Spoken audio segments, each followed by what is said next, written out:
Hey guys, what's going on? This is Tyler, and today I am bringing you guys the long-awaited part 4 of what if Goku transformed into the legendary Super Saiyan against Frieza. And with that out of the way, I just want to make this very short and cut it very quickly. I'm not copying Goku T23. His what if is what if Goku was born as a legendary Super Saiyan, rather than mine where he's actually just transforming into the form. He doesn't have a naturally born high power level, he doesn't have the humanoid Ozaru form, and generally that what if is completely different from mine. But nonetheless, you guys still should go search up what if Goku was born as a legendary Super Saiyan from Goku T23. You guys can search it up. He's the only one other than my Goku transformed into the legendary Super Saiyan series. It's really out there, so you guys can find it very easily. With that out of the way, let's get this video's like goal to that of 1,600 likes. I know we could do it. This part will be covering the ROF arc and the Champa tournament arc. With that out of the way, ladies and gentlemen, let's get into part 4 of what if Goku transformed into the legendary Super Saiyan. Hey, collecting rings like a Sonic.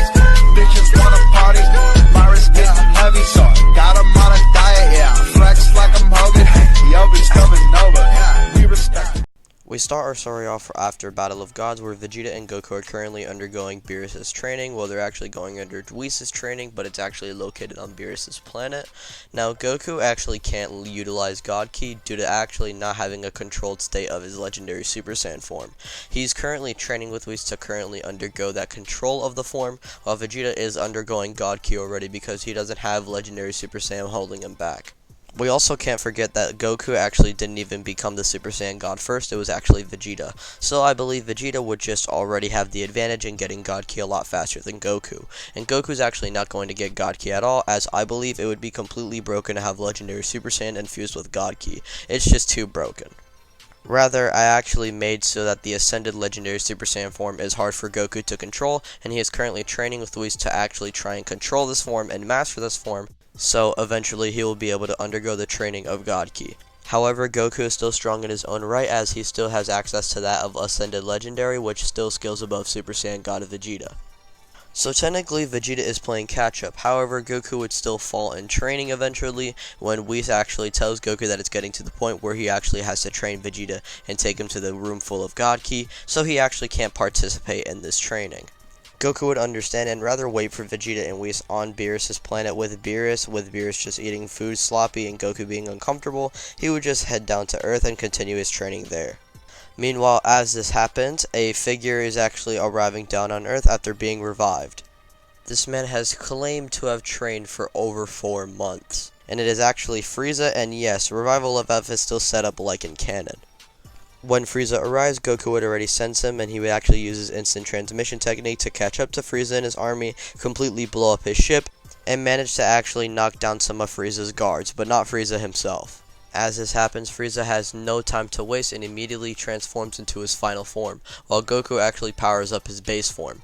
Like in canon, Goku would actually face off against Frieza, but unlike the Super anime, it's actually going to be like the ROF movie, because the ROF anime, Goku vs. Frieza, is an abomination. Anyways, Goku would actually eventually push Frieza into using his golden form, and Goku would actually be pushed into using his ascended legendary. Frieza hates that legendary green color with a burning passion, and so he's going to make quick work of Goku and easily defeat him. However, to Frieza's surprise, Goku is actually able to keep up with Golden Frieza, however not for long, as Golden Frieza then begins to pummel down Ascended Legendary Super Saiyan Goku. I'm going to say here that Ascended Legendary Goku is actually relative to that of Super Saiyan Blue Goku, and Golden Frieza still scales above Goku at the start of the fight. But like in canon, Frieza would eventually drain his stamina, which would actually give Goku the advantage, but like in canon, he would get shot by a laser and Vegeta would finally arrive to Goku's assistance and using Super Saiyan Blue, and this time killing Frieza. The reason why I have Vegeta actually kill Frieza here is because we actually get the reveal of Super Saiyan Blue for the very first time, where Vegeta would just smack down Frieza, even rivaling that of Ascended Legendary Goku. So I'm actually going to have Super Saiyan Blue's introduction actually be at the very end of the Golden Frieza fight. So Ascended Legendary actually succumbs to Frieza and his men, but Super Saiyan Blue remains victorious. Goku would actually thank Vegeta for actually saving his butt that time, and Vegeta would say no problem, and Vegeta would actually be the hero of this arc. Anyways, after the ROF arc, the Champa arc would actually be set up like in canon, and Goku, Vegeta would actually participate in the tournament along with Piccolo, Majin Buu, and Monaka. Now, when Vegeta and Goku actually train in the Time Chamber, Goku doesn't train with the Super Saiyan Blue, but rather trains with this Ascended Legendary to try and attempt to master it. Vegeta would basically try and attempt to master Super Saiyan Blue, though he actually wouldn't. He would just get better control of it, and he would actually use Goku as a sparring partner to basically try and train and get stronger physically. Goku and Vegeta trained for about 3 years, and like in canon, they would still get their beards, but they would still shave them off, and like in canon, they would all head out to the Universe 6 tournament stage, where they would meet the Universe 6 fighters. Goku and Botama would actually be up first, and like in canon, Goku would actually have a hard time dealing with Botama, but would actually use his smarts to then judo throw him out of the ring.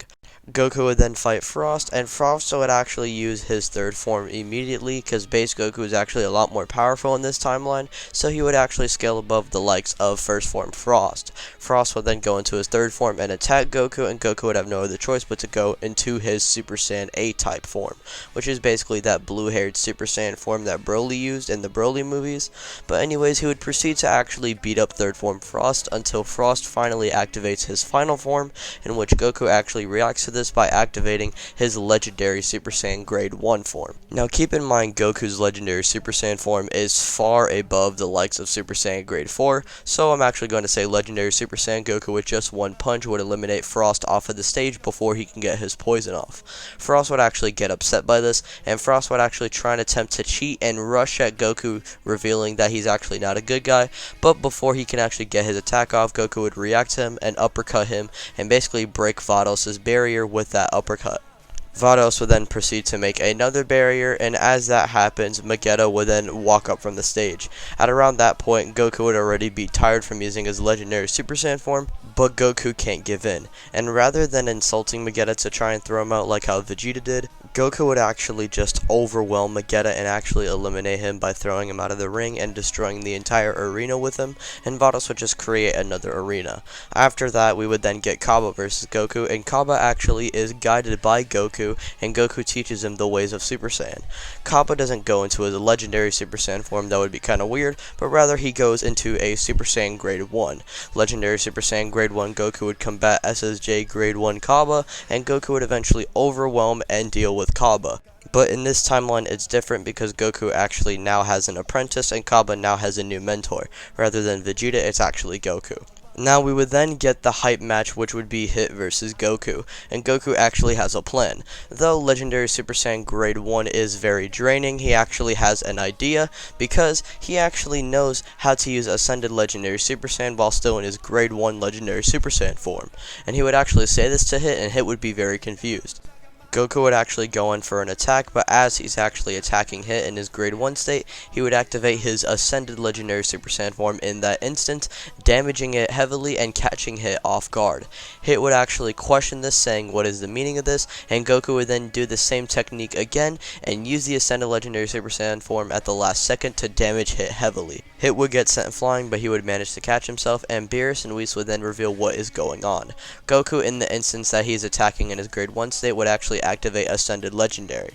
Now, Ascended Legendary is a very draining form, even more draining than the likes of Grade 1, which is why Goku has never revealed it to the audience, but if he quickly switches in and out of it, he would actually not suffer as much stamina drain. And so, Goku is actually using this form kind of like how Vegeta uses God to Blue. Now, this would momentarily give Goku the advantage before Hit actually adapts and progresses even faster than Goku, and Goku would have no other choice but to try and use a full power Ascended Legendary Kamehameha.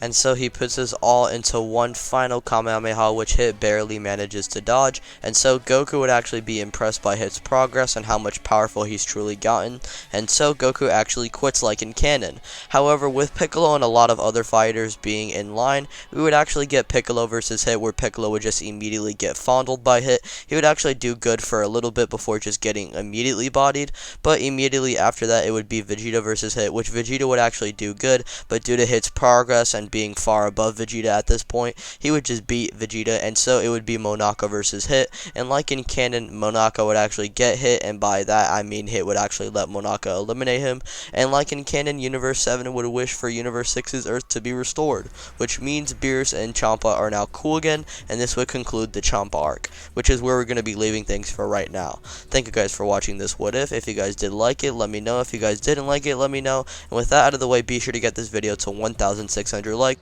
and part 5 will be brought to you in the near future. With that out of the way, be sure to go follow me on Twitter and join the Discord. And with that out of the way, be sure to go check out other uploads that you have missed. And if you are new, be sure to actually hit the subscribe button and actually hit the notification bell. That way you are notified every time when I upload. And with that out of the way, thank you guys for watching the video. My name is Tyler. Peace out. Bye.